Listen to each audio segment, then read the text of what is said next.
El diablo en la historia, comunismo, fascismo y algunas lecciones del siglo XX de Vladimir Tismaneanu. Es una obra ambiciosa que explora el totalitarismo ideológico que marcó el siglo XX.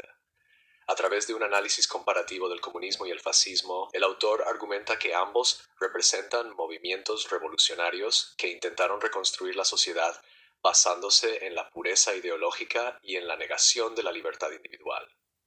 Tismaneanu, un experto en regímenes totalitarios, examina las bases intelectuales, las trayectorias históricas y los legados de estos dos sistemas, al tiempo que reflexiona sobre sus implicaciones en el pensamiento político contemporáneo.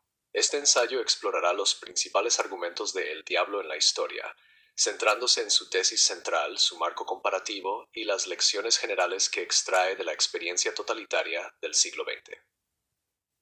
1. La tesis central, la mentalidad totalitaria. En el corazón de la obra de Tismaneanu está la afirmación de que tanto el comunismo como el fascismo surgen de una mentalidad ideológica similar, una que concibe la historia como una lucha absoluta entre verdades opuestas, rechaza la democracia liberal como un sistema débil y decadente, y legitima la violencia como un medio necesario para alcanzar un objetivo utópico. No sostiene que comunismo y fascismo sean idénticos, pero sí que comparten características fundamentales que justifican su estudio en paralelo. Uno de los conceptos clave del libro es el diablo en la historia. La idea de que las ideologías políticas, cuando se elevan a la categoría de dogmas absolutos, pueden conducir a la ceguera moral, justificando la violencia masiva y la represión en nombre de un supuesto bien mayor. Tanto el comunismo estalinista como el nazismo hitleriano compartían el deseo de transformar la humanidad mediante la purificación ideológica.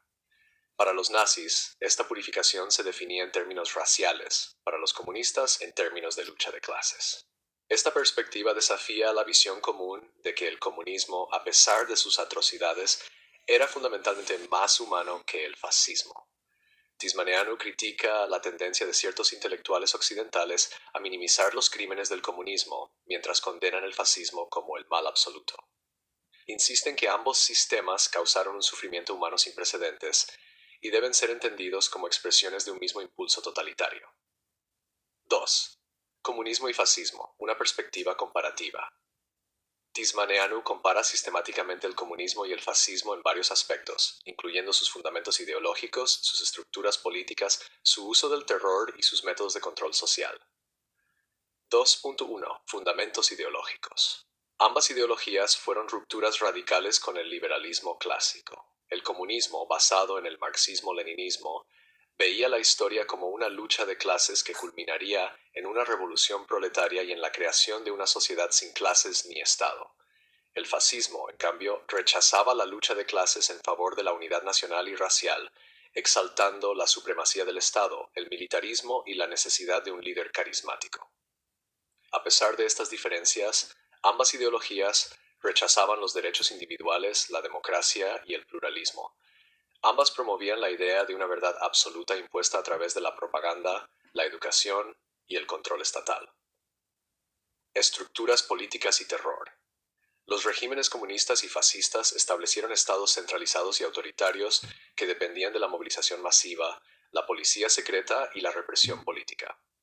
Tanto la Unión Soviética de Stalin como la Alemania nazi de Hitler funcionaban a través de extensas redes de vigilancia, purgas masivas y campos de concentración.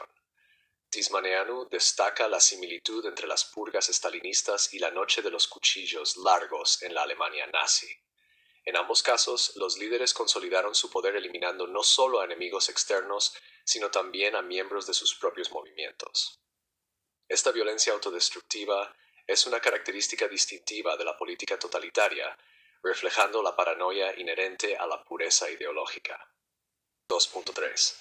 El uso de la violencia y la justificación de atrocidades.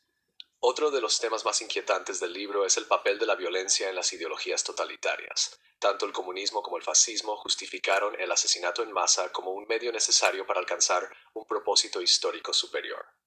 El estalinismo racionalizó el sistema del Gulag y la colectivización forzada como sacrificios inevitables para el futuro socialista, mientras que el nazismo presentó el holocausto como una medida indispensable para la pureza racial. Tismaneanu argumenta que los regímenes totalitarios convirtieron el asesinato en masa en un proceso burocrático. La banalidad del mal, concepto desarrollado por Hannah Arendt, se manifiesta en la forma en que la administración del terror fue llevada a cabo no solo por fanáticos ideológicos, sino también por burócratas. 3. Lecciones para el presente. La persistencia del pensamiento totalitario. Aunque El diablo en la historia es principalmente un análisis histórico, Tismaneanu también reflexiona sobre las implicaciones del totalitarismo en el mundo actual. Advierte sobre el resurgimiento del extremismo ideológico en diversas formas y critica la persistente simpatía por el comunismo en ciertos círculos intelectuales y políticos. 3.1. El problema de la memoria selectiva. Uno de los aspectos más preocupantes que Tismaneanu señala es la forma en que la historia es recordada e interpretada. Mientras que los crímenes nazis son universalmente condenados, los crímenes comunistas han sido relativizados o excusados en muchos casos. Aunque la caída de la Unión Soviética en 1991 llevó al reconocimiento de sus fracasos, en ciertos círculos sigue existiendo una tendencia a romantizar los ideales comunistas. El autor aboga por un reconocimiento honesto del pasado, argumentando que las sociedades deben confrontar la totalidad de los crímenes totalitarios. La memoria selectiva solo facilita la repetición de los mismos errores. 3.2. El peligro del pensamiento utopista. Otra lección importante del libro es el peligro del pensamiento utópico en la política. Tanto el comunismo como el fascismo prometieron una sociedad perfecta, pero exigieron obediencia absoluta y utilizaron la violencia sin restricciones para alcanzarla. Tismaneanu advierte que cualquier ideología que afirme poseer la verdad absoluta y la autoridad moral suprema puede derivar en tendencias autoritarias. En el contexto político actual subraya la importancia de estar alerta ante movimientos que rechacen las instituciones democráticas, repriman la disidencia o impongan una conformidad ideológica rígida. 3.3. El papel de los intelectuales y la ideología. El autor también critica el papel de ciertos intelectuales en la legitimación de las ideologías totalitarias. Señala que muchos pensadores occidentales apoyaron el comunismo a pesar de sus atrocidades, desestimando las pruebas de represión como propaganda anticomunista. Esto refleja una tendencia más amplia de los intelectuales a dejarse seducir por ideas radicales que prometen justicia, pero que terminan en tiranía.